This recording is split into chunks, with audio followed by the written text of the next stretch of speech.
Good morning. This is Professor Anderson with a little bit of feedback for your writing assignment number one, rough draft. So I want to share with you, I go over rough draft assignments and final papers in kind of a two-part way. First thing I do, what I call the nuts and bolts. I just look at the main components to make sure that everything is there. And then I go through with a little bit more of a fine tune combing in. I look at the nitty gritty grammar, stylistic issues, and so forth. So if I look here, I see that you have everything divided into the four parts that are required. And that you've used a table. You have some analysis in terms of paragraph form and some examples. What I want to direct your attention to is the example that you can find. This is in week one sample paper, and this is the sample paper called Hillman. I want you to notice the format. So the first area or section is the background information. He just identifies where he works, what kinds of work is done, what kind of work is completed there, and how many workers there are, where they're located, and then the types of the impact of the work that they have.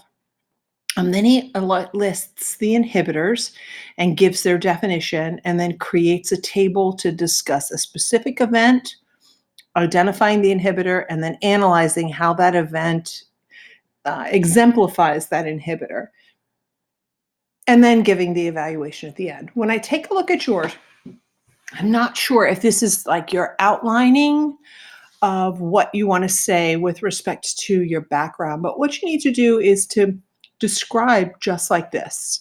I'm not sure. My workplace is a medium-sized, miniaturized scale money that offers present moment and long haul advances to clients, just as other financial administrations.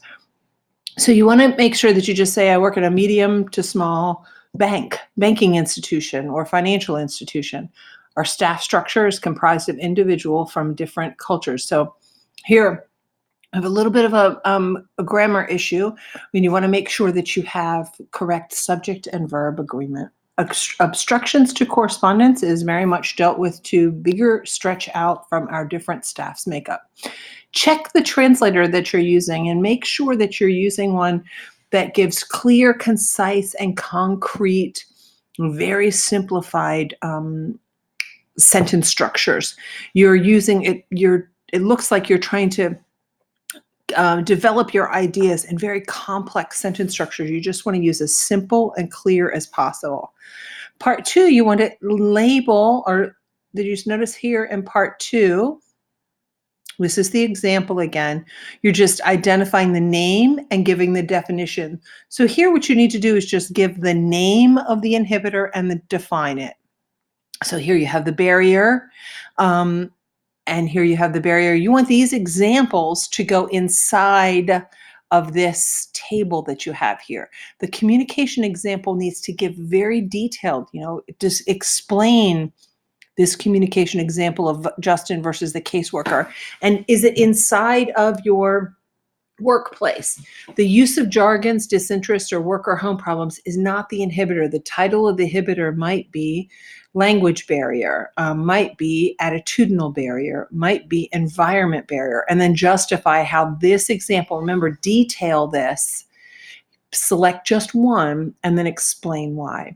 And then in the final, that will give you a better understanding of how to apply these facts, these examples, into your communication analysis. So I hope that was helpful, and I look forward to reading your final paper.